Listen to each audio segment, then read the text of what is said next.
తెలంగాణలో తక్కువ ఫీజులతో high quality results ఇస్తున్న ఏకైక సంస్థ Tirumal IAS institute. Welcome to Suman TV. నేను ప్రస్తుతం ఎస్ఎల్బిసి ఎక్కడైతే ప్రమాదం జరిగిందో శ్రీశైలం ఎడమగట్టు కాలువ దగ్గర ఇక్కడ ఉన్న ఈ ప్రాజెక్టు ఇక్కడ నుంచే వర్క్ జరుగుతుంది. ప్రమాదం జరిగింది ఇక్కడ నుంచి ఒక 13 కిలోమీటర్ లోపల వాతావరణం ఎలా ఉంది? ఎన్డీఆర్ఎఫ్ బృందాలు రెస్క్యూ ఆపరేషన్ కంటిన్యూగా చేస్తున్నాయి. లోపల వాళ్ళ కంటికి కనిపించిన సిచ్యువేషన్ ని ఈ బోర్డు మీద ఒక స్కెచ్ చేశారు. ఇది ఎన్డీఆర్ఎఫ్ వాళ్ళు వేసిన స్కెచ్. ఆ స్కెచ్ ని మీకు ఎక్స్ప్లెయిన్ చేసే పని చేస్తారు.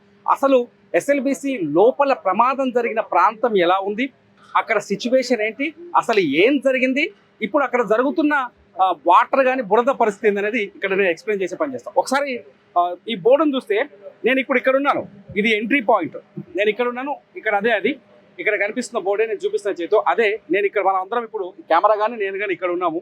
ఇక్కడ నుంచి మొత్తం 13 కిలోమీటర్ల 850 మీటర్లు ఇప్పుడున్న టన్నెల్ రెడీ అయి ఉంది, తవ్వుతుంది, పని జరుగుతున్న ప్రాంతం 13 కిలోమీటర్ల 850 మీటర్లు 13.85. అయితే 11 కిలోమీటర్ల వరకు చాలా క్లియర్గా ఉంది రాస్తా. ఎటువంటి వాటర్ లేదు, ట్రాక్ ఈజీగా ఉంది. ఇక లోకో పైలట్ ఇక్కడ మన రైలు పట్టాలు అంటే కార్మికులు తీసుకుపోవడం కానీ అవసరాలకి అన్నిటికీ తరలించే రైలు ఉంది.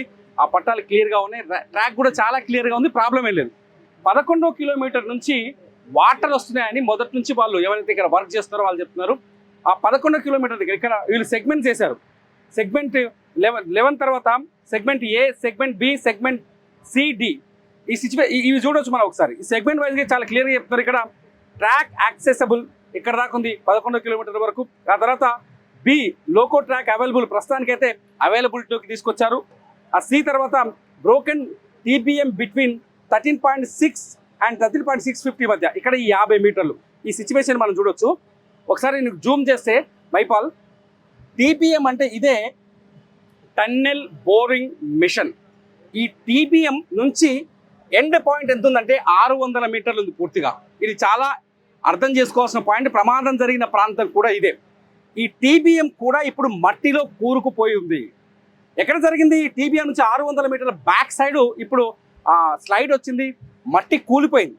ఇక్కడ నుంచి ఇంతవరకు ఇప్పుడు ఈ టన్నెల్ పూర్తయిందన్నమాట. ఇక్కడ నుంచి ఈ టీబీఎం దగ్గర మట్టి కూరుకుపోయింది. ఈ కూరుకుపోయిన మట్టి ఇక్కడ చూస్తే ఈ 40 మీటర్ల విషయంలో మొత్తం పైదాకా మట్టి పెరిగిపోయి కనిపిస్తుంది.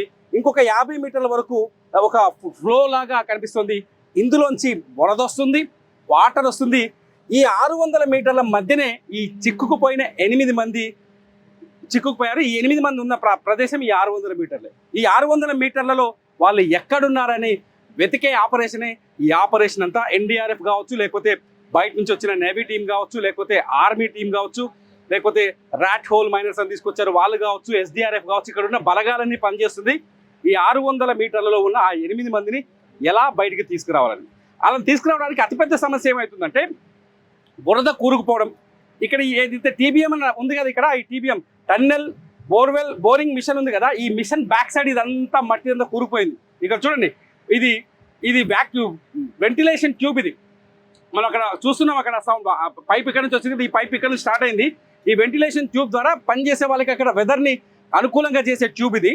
అయితే ఈ ట్యూబ్ కూడా ఇక్కడ మలిగిపోయింది. అంటే మొత్తం ఇదంతా బ్లాక్ అయిపోయింది. ప్రస్తుతానికైతే మనం చెప్పుకోవాల్సింది ఏంటంటే ఇదంతా బ్లాక్ అయిపోయింది. ఆ 8 మంది ఇందులోనే ఉన్నారు. గడిచిన 4 రోజులుగా శనివారం నుంచి ఇవాళ వరకు ఇందులోనే ఉన్నారు.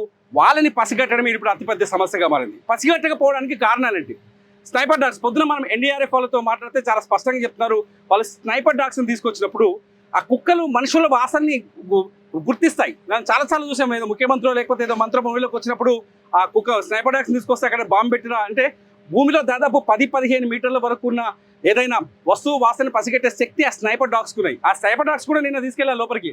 కానీ మనుషుల వాసని అంటే 8 మంది ఉన్నారు మనకు కన్ఫామ్. ఆ 8 మంది అందులోనే ఉన్నారు. వాళ్ళ పేర్లతో సహా తెలుసు. వాళ్ళ కుటుంబాలు పైన క్యాంపులో కనిపిస్తున్నాయి. కానీ వాళ్ళని ఎందుకు పసిగట్టలేకపోయాయని అడిగితే చాలా స్పష్టమైన ఆన్సర్ చెప్పారు. ఈ టీబీఎం రన్ చేయడానికి 7,500 లీటర్ల ఆయిల్ ఉంది అందులో. ఆ ఆయిల్ ఒక్కసారిగా బరస్ట్ అయిపోయింది కూలిపోవడంతో. ఆ ఆయిల్ ఈ మనుషుల వాసనకి మధ్య అవాంతరంగా మారుతుంది. సో అక్కడ స్నైపర్ డాగ్స్ వర్కౌట్ కాలేకపోయారు. ఇక మిగిలిందంతా ర్యాట్. ఇప్పుడు ఈ ర్యాట్ మ్యాన్ హోల్ టీం ఏం చేస్తుంది అనేది అతిపెద్ద ప్రశ్నగా మారింది. ఫైనల్గా ఎన్డీఆర్ఎఫ్ మాత్రం ఇక్కడ నిరంతరంగా నిర్వాధికంగా ఆపరేషన్ కొనసాగుతుంది. ప్రస్తుతానికి ఆల్రెడీ టీమ్స్ లోపలికి వెళ్ళాయి, మళ్ళీ వర్క్ స్టార్ట్ చేశారు. ఇక్కడ మంత్రి జూపల్లి కృష్ణారావు కూడా ఇక్కడ నుంచి దాదాపు 13 కిలోమీటర్ 11-12 కిలోమీటర్ల వరకు వెళ్ళొచ్చాడు ఆయన. నిన్న ఎన్డీఆర్ఎఫ్ బృందాలు చెప్తున్నా మేము ఇక్కడ దాకా రీచ్ అయ్యాం ఆల్మోస్ట్ ఆల్, కానీ అక్కడ వే లేదు, అక్కడ మనుషుల్ని రెస్క్యూ చేసే పరిస్థితి లేదు, మనుషుల్ని గుర్తుపట్టే పరిస్థితి లేదు, వరద మడుగ్గా ఉంది. ఇందులో నుంచి ఇప్పుడు ఈ ఏరియాలో వాటర్ పైనుంచి జలలాగా కురుస్తుంది, కింద నుంచి ఒక కాలువలాగా వస్తుంది. ఈ వాటర్ అంతా పెద్ద పెద్ద మోటార్లు పెట్టి పైపుల ద్వారా బయటికి పంప్ చేస్తున్నారు. ఈ వాటర్ మీరు ఒకసారి విజువల్లో మనం చూస్తే ఇక్కడ నుంచి ఎస్ఎల్బిసి నుంచి పైకి కృష్ణానది ఉంది బ్యాక్ సైడ్, ఆ కృష్ణానదిలో దాన్ని డంప్ చేస్తున్నారు. సో ఈ వాటర్ని ఇదంతా డ్రై చేసేది ఎప్పుడు, ఈ మట్టిని అక్కడ నుంచి రికవరీ చేసి అందులో మనుషుల్ని వెతికేది ఎప్పుడు అనేది అతిపెద్ద ప్రశ్నగా మారింది. మొత్తంగా ఇది ఎన్డీఆర్ఎఫ్ ఇచ్చిన I sketch of tunnel, NDRF ఇచ్చిన స్కెచ్ లోపల పరిస్థితి, ఇది ఒరిజినల్గా ఇక్కడ సిచ్యువేషన్. చూద్దాం ఈ సిచ్యువేషన్కి ముగింపు ఎప్పుడు పడుతుందో. చూస్తూనే ఉండండి సుమన్ టీవీ.